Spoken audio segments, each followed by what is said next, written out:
श्री राम जय जय राम। सच्चिदानंद भगवान की, सनातन धर्म की।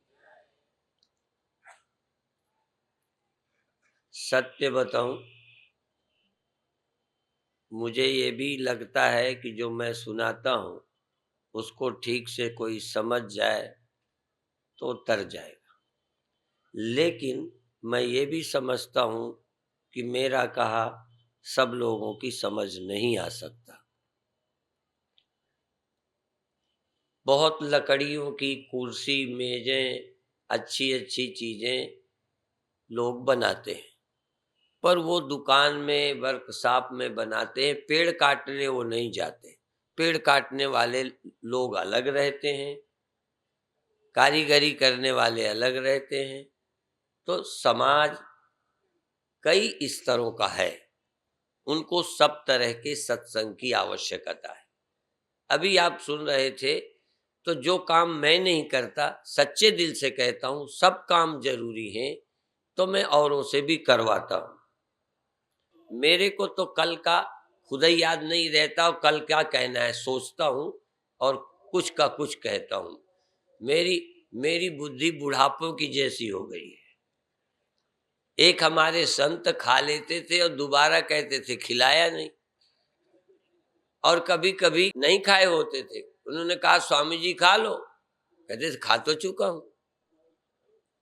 ये सच्ची बात है, झूठ नहीं बोलता। तो मैं सोचता हूं कि ये सुनाऊंगा, बोलते बोलते कुछ और सुना चलता हूं। इसलिए, पर इसका मतलब ये नहीं है कि मेरी बात जरूरी नहीं है, जरूरी है पर सबके लिए नहीं। अभी आप नाम सुमिरन की बात सुन रहे थे, और एक ये भी बात सुनी थी शायद गोविंद भाई जी से, कि परमात्मा की कथा क्यों सुननी, उस कथा से तुम्हारी जिंदगी का क्या संबंध है। तुम बीमार हो उसकी दवा देना चाहिए, तुम दुखी हो सुखी करना चाहिए, तुम्हारे बुढ़ापे जमा, लेकिन संतों की दृष्टि से परमात्मा की कथा तुम्हारे सब दुखों का इलाज है, सब दुखों का। पर सचमुच कथा सुनने के अधिकारी आम लोग नहीं हैं। रामायण में भी कथा के अधिकारी, इस रामायण के कथा के अधिकारी कौन है? लोग ये समझते नहीं कि कथा का भी अधिकार, नौकरी में ही योग्यता की जरूरत नहीं होती, कथा की भी योग्यता चाहिए। और किस कथा का कौन अधिकारी है? दुर्व्यसन छोड़ो, बीड़ी सिगरेट छोड़ो, शराब छोड़ो, कुसंग छोड़ो, अधर्म का रास्ता छोड़ो, धर्म के रास्ते पर चलो, ये भी एक अवस्था है। पर धर्म ही तो काफी नहीं तो रामायण में ये कहना ही न पड़ता, धर्म ते विरति, विरति से योग। वहां लड़ी टूटी है, धर्म ते विरति योग ते ज्ञान। ऐसा लगता है जैसे विरति के बाद खत्म, धर्म ते विरति, विरति से योग। वहां शब्द छूट गया है, जंजीर नहीं है। विरति से योग, योग ते ज्ञाना, ज्ञान मोक्ष प्रद वेद बखाना। बाकी तो लाइन दे दी, योग ते ज्ञाना, ज्ञान मोक्ष प्रद वेद बखाना, और धर्म ते विरति। अब विरति को क्या करें, वहीं छोड़ दें क्या? विरति की लड़ी जोड़ते हैं योग से। बिना वैराग्य के योग का अधिकारी नहीं बनता। धर्म के बिना वैराग्य नहीं होता। ये पापी अधार्मिक अपनी मन की वासनाओं को पूरी करने में लगे हैं, धर्म की परवाह नहीं है, वो आगे कैसे जाएंगे? इसलिए धर्म ते विरति, योग ते ज्ञाना, ज्ञान मोक्ष प्रद वेद बखाना। इसी तरह मनुष्य की महिमा, सब मनुष्य ही है। नर सहस्रमा सुनो पुरारी, को एक होए धर्म व्रतधारी। सचमुच जो धर्म का त्याग नहीं करता, धर्म व्रतधारी है। जिसने किसी संकट में भी धर्म का त्याग नहीं किया, सुविधा प्रलोभनों में धर्म का त्याग नहीं किया, ऐसे तो हम भी अपने को अनुभव नहीं करते। धर्म का पालन आसान नहीं है। धर्म ते वीरति, तो नर सहस्रमा सुनहु पुरारी, को एक होए धर्म व्रतधारी। धर्म ये नहीं कि तुम धर्मात्मा नहीं हो, बहुत धर्म करते हो, पर बीच बीच चोरी भी चलती है, पाप भी चलते रहते हैं, दान दक्षिणा भी चलती है, मंदिर भी जाते हो, बदमाशी भी करते हो। ये नहीं है कि तुम बहुत बुरे हो, लेकिन खिचड़ी है तुम में। धर्म व्रतधारी का मतलब जिसने अपने धर्म का त्याग नहीं किया। तुम चरित्रवान हो, बहुत अच्छे हो, लेकिन मन ठीक नहीं है, मौके की तलाश जारी है। चोरी नहीं की होगी कई ने, छोटी मोटी की होगी, तुम चोरी में पकड़े नहीं गए, थाने नहीं गए, पर ये मत कहना हम चोर है ही नहीं। तुमने बेईमानी बिल्कुल नहीं की, उस कैटेगरी में तुम नहीं आते कि हमने झूठ नहीं बोला। पांडवों ने कहा है, कभी महाभारत पढ़ो, कि यदि मैंने कभी झूठ बोला हो तो ये आंवला नहीं उठे, नहीं तो उठ जाए। तो आंवला जमीन का टूटा हुआ आंवला उठ गया। द्रौपदी ने कहा, द्रौपदी के 5 पति थे, लेकिन उसने भी कहा कि 5 पति के अलावा यदि छठवें के लिए मैंने स्वप्न में भी ना सोचा हो तो आंवला उठ जाए, तो उठ गया। 5 बुरे नहीं है, लेकिन संकल्प। नकुल ने कहा था कि यदि ऋण लेकर कभी मैंने वापस ना करना पड़े ऐसा सोचा हो तो आंवला ना उठे। हम लोग वापस तो कर देते हैं, पर सोचते हैं देने वाला मर ही जाए तो देना ही ना पड़े। नियत से हम धर्मात्मा नहीं है, धर्म व्रतधारी नहीं है। आज नमूना नहीं मिलेगा, नमूना। धर्म व्रतधारी होना खेल नहीं है।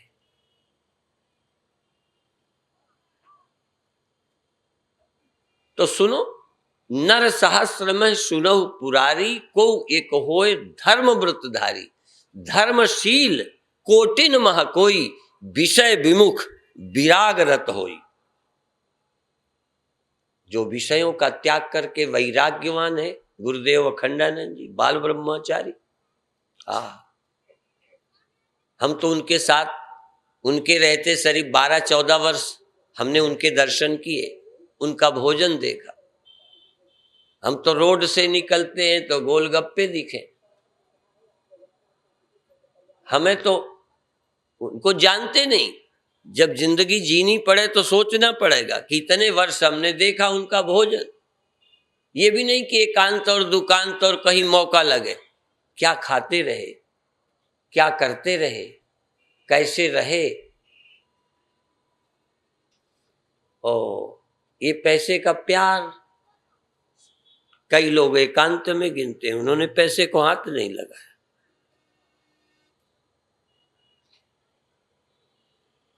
आखिर हम लोग साथ रहे, हमसे ज्यादा कौन देखता होगा। तो उनका त्याग, उनका तप। तो नर सहस्रमा सुनो पुरारी, को एक होए धर्म व्रतधारी।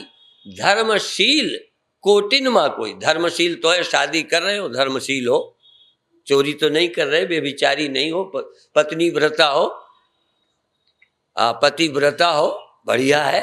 अधार्मिक नहीं हो, कोई बाहर तो नहीं भटके, लेकिन फिर भी विषय नहीं त्यागे जाते। धर्मशील धर्मात्मा हजारों चोरी नहीं करते, कमा रहे हैं। हम मांगते नहीं, पर मिले तो छोड़ते नहीं। क्या है कि पैसा मिले हम नहीं छूता, हमें जरूरत नहीं। धर्मशील कोटिन महा कोई, विषय विमुख विराग रत होई। कोटि विरक्त, पैसे को हाथ न लगाने वाले, स्त्री का त्याग देने वाले, पद को लात मार देने वाले। कोटि विरक्त मध्य श्रुति कहाई, सम्यक ज्ञान। सम्यक ज्ञान, सही सही ब्रह्म का, आत्मा का सही विज्ञान। सम्यक ज्ञान सुकृत को लहाई।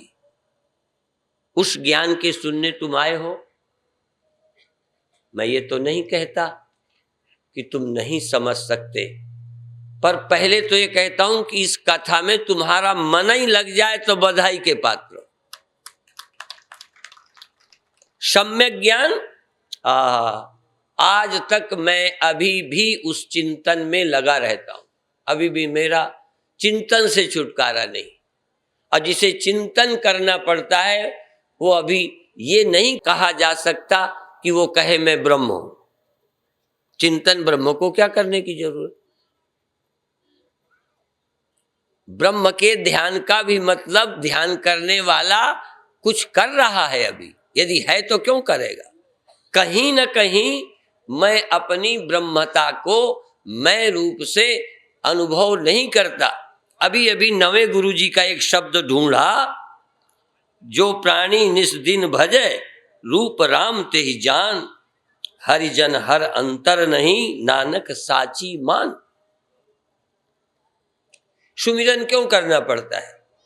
मुझ में मैं चैतन्य हूं, ब्रह्म हूं, मुझ में कोई दुख नहीं है। यदि नहीं है तो ये कहने की क्या, सोचने की। कहीं न कहीं कपड़ा गंदा है तो धोना पड़ता है, कहीं न कहीं जीव भाव है तो मैं ब्रह्म हूं, सोचना पड़ता है। जिस दिन जीव भाव गल जाएगा मैं ब्रह्म हूं, सोचने की जरूरत ही नहीं रहेगी। सोचने का मतलब मेरे को विकार आया तो शांति चाहिए, कमी आई तो उसको हटाना है, भय आया तो निर्भय होना है। तो देखो, देह भाव है उसको हटाना है, जीव भाव, कर्ता भाव, भोक्ता भाव, दुख, मन,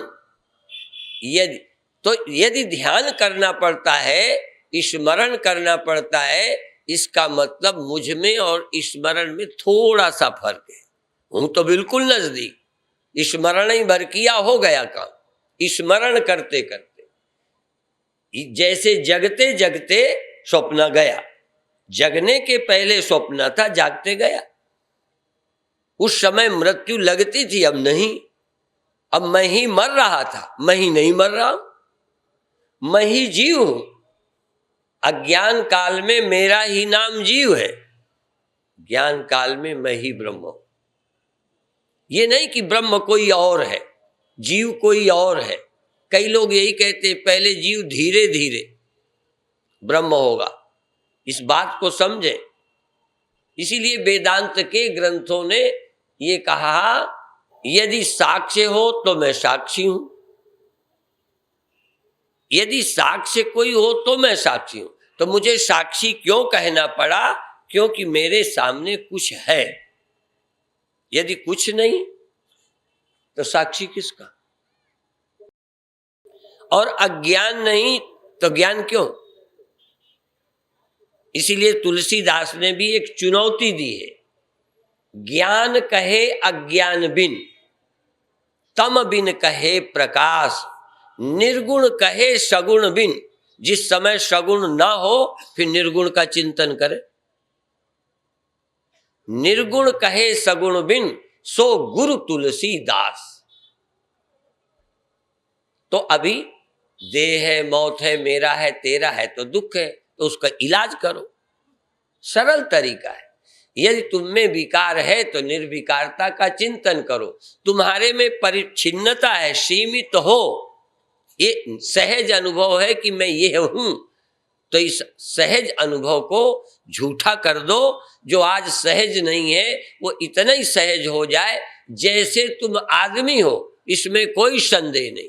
अच्छा, इधर वाली स्त्रियां हैं, ये मेरे बाईं तरफ स्त्रियां, दाईं तरफ पुरुष बैठे। तुम्हें स्त्री होने में कोई शक है? बोलो, नहीं है। तुम बूढ़े हो या जवान हो, किसी की पत्नी हो या बहन हो, उस विषय में पूछे तो कोई संदेह है? पर तुम ब्रह्म हो इस विषय में। कहते सोचेंगे। अभी पक्का क्या है? अभिप्राय है जैसे जगत तुम्हारा अनुभव है, ऐसे ही जगत का अधिष्ठान मैं हूं, जगत मुझ में अध्यस्त है। ये आपका निजी अनुभव, मुझ में ये बना है। अभी तो सुनते हो तुम, और हमने कोई एक दिन थोड़ी पापड़ बेले। मैं कभी कभी बताता हूं कि मैं तो कम पढ़ा लिखा गुरुदेव की शरण में आया। मेरे गुरु भाई वाराणसी पढ़ते थे, कोई आचार्य करते थे, कोई शास्त्री कर चुके थे। तो जब ये बताया जाता था सजाति विजातीय स्वगत भेद शून्य ब्रह्म है, ये मेरी खोपड़ी पे नहीं धंसता था। आज भी अभी मैं तुमको याद दिलाऊंगा, तुम भी समझोगे। एक तरफ कहते हैं ये जगत है तुम ब्रह्म हो, जगत है तुम आत्मा हो, ये शरीर है तुम शरीर नहीं हो। तो ये विजातीय भेद कैसे हो गया? सजातीय विजातीय स्वगत भेद शून्य ब्रह्म, इस शब्द के अर्थ ही तुम्हें ना आएंगे, तुम कितने पढ़े हो। ये भी पढ़ाई बिल्कुल अलग है। तुम कितने MA BA हो जाओ और हम कितने अनपढ़े हो। हमारे गुरुदेव को कुछ नहीं आता था, संस्कृत के विद्वान आकर मेरे गुरुदेव के सामने मंत्र बोलने लगे, संस्कृत झाड़ने लगे। गुरुजी को तो हिंदी ही नहीं आती थी ठीक से, ये सच्ची बात है। तो गुरुदेव संस्कृत तो नहीं समझते थे, कहते थे ये जो तू कहता है,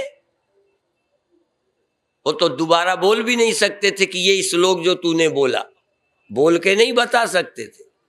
इसमें मुझे कोई बेइज्जती नहीं लगती गुरुदेव की, मैं गर्व से बताता हूं। वो कहते थे ये जो तू बोलता है इसका तुझे पता है, समझ के बोलता है कि पढ़ी पढ़ाई बात, ऐसे पकड़ते थे। तो तुम ये देखो कि तुम चैतन्य हो, केवल चैतन्य, तुम और मिलावट तुम में ना हो।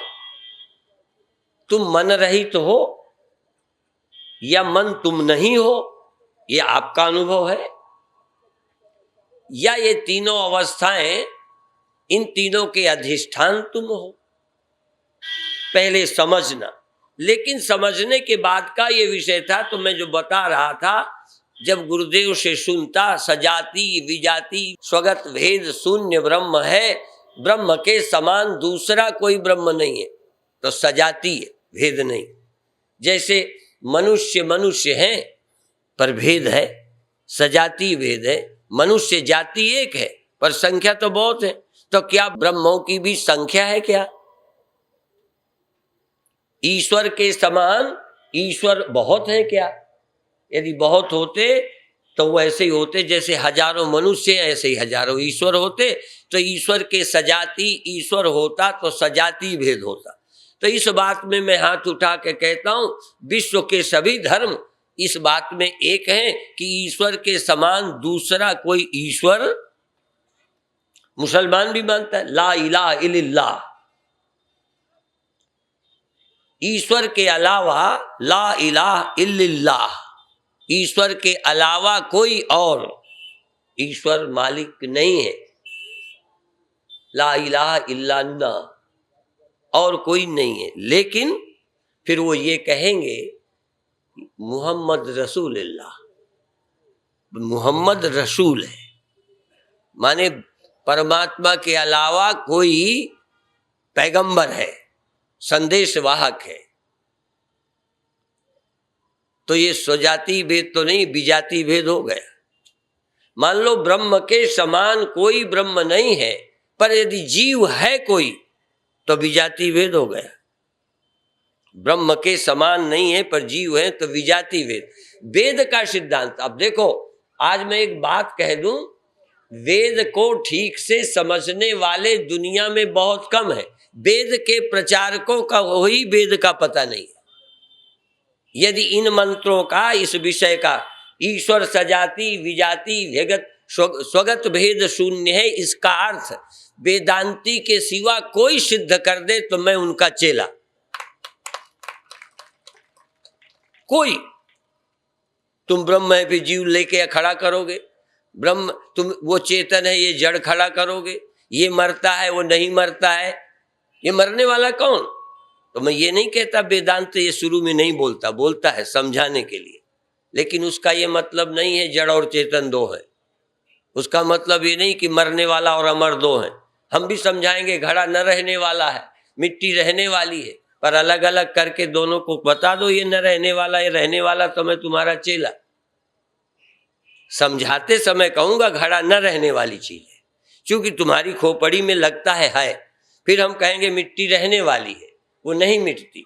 फिर जब अलग अलग करोगे तो न रहने वाले को रहने वाले को अलग कर दो, तो दो हैं।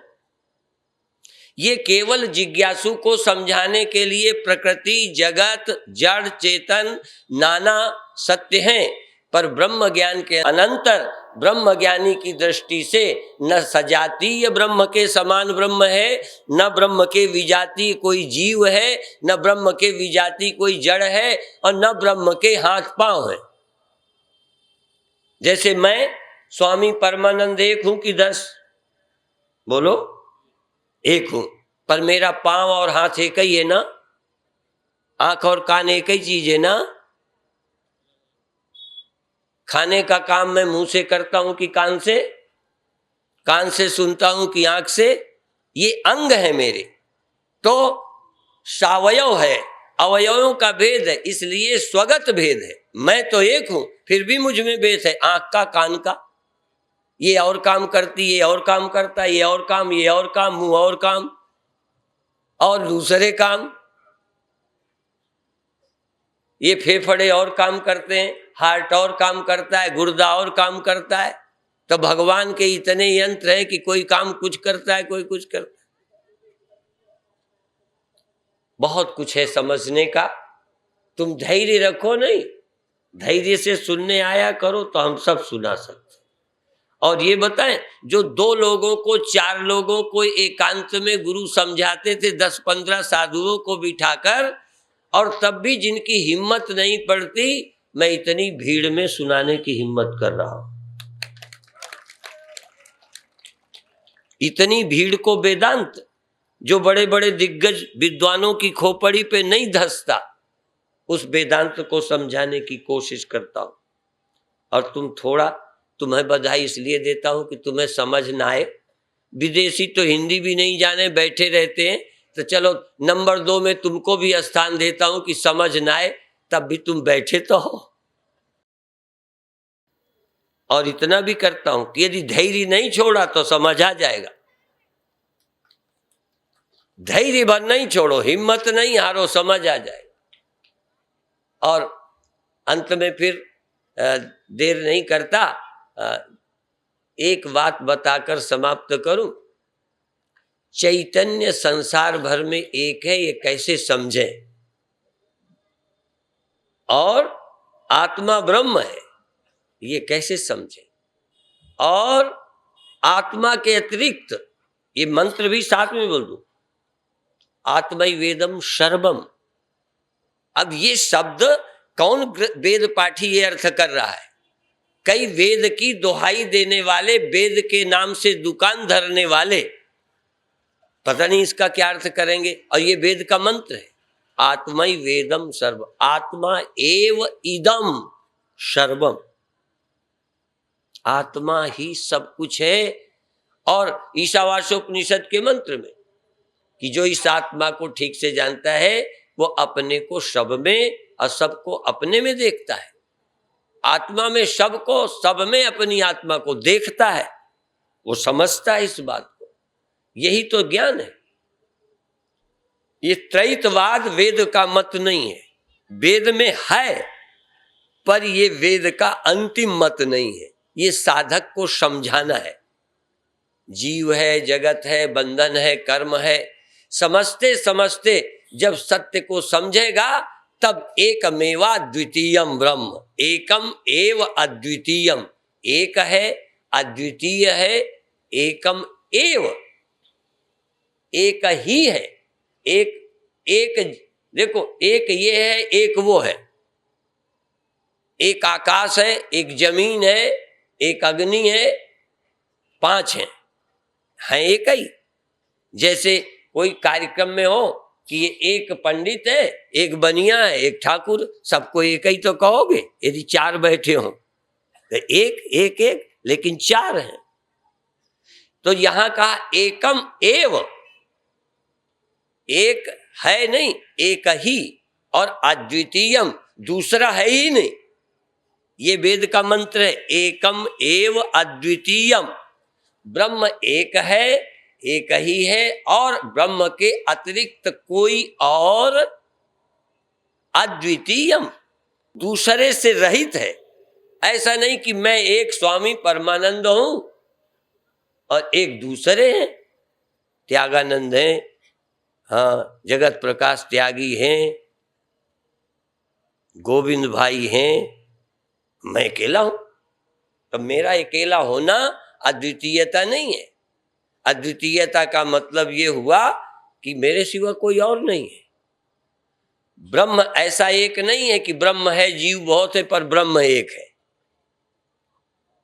शब्दों का बड़ा अर्थ है, और मैं समझता हूं दुनिया में चाहे वकील हो, चाहे इंजीनियर हो, चाहे वैज्ञानिक हो, इन सब से ज्यादा यदि सूक्ष्म चिंतन किया है तो वेद के ऋषियों ने किया है। ये कोई कल्पना नहीं है, पर सामान्य लोग जैसे विज्ञान की बातों को, कंप्यूटर आदि आम हम लोगों को समझ नहीं आता, ये सच्चाई है। ऐसे ही बड़े बड़े पढ़े लिखों को ये अध्यात्म की बात समझ नहीं आती। विशेष करके जो वैराग्यहीन है, उनसे कहो स्त्री आदि कुछ है ही नहीं, कैसे समझ आ जाएगा? ये सुख दुख सपनों में भी तो तुम्हें हुआ था, मरने का दुख हुआ था, सच्चा था क्या? पर हुआ था, तुम्हें लगा था। अब तुम्हारे लगने का हम क्या करें?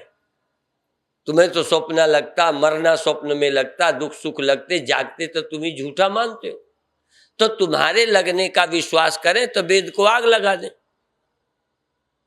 और यदि वेद सच्चा है तो तुम्हारी समझ को आग लगाना ही पड़ेगा, आज नहीं कल। इसलिए तुम्हारी समझ कुछ नहीं। कल मैंने कहा था कि गुरुओं की मत का, वेद की मत का, वेद की सूझबूझ का प्रचार करो। और कल संत रविदास यात्रा आई, हो सकता है कभी संत कबीर साहब की यात्रा है। इनकी वाणियों के, गुरुओं की वाणियों की चेतना समाज में आनी चाहिए। जब तक गुरुओं की वाणी की चेतना नहीं आएगी, कोई नेता समाज को सुधार नहीं सकता। नेताओं के बस में कुछ भी नहीं है। इनके हाथ में सिर्फ इसको मरवा दो, ये करा दो, लूट लो, कुर्सी, बूथ कैप्चरिंग, कुर्सी में सत्ता में बैठ जाओ, और इसी तरह रावण की तरह कुछ दिन लंका में राज करो, फिर राम के द्वारा मारे जाओ। इसके अलावा और कुछ नहीं। यदि दुनिया का उद्धार करना है तो इन ऋषियों की चेतना को समाज में लाना चाहिए। ओम शांति शांति।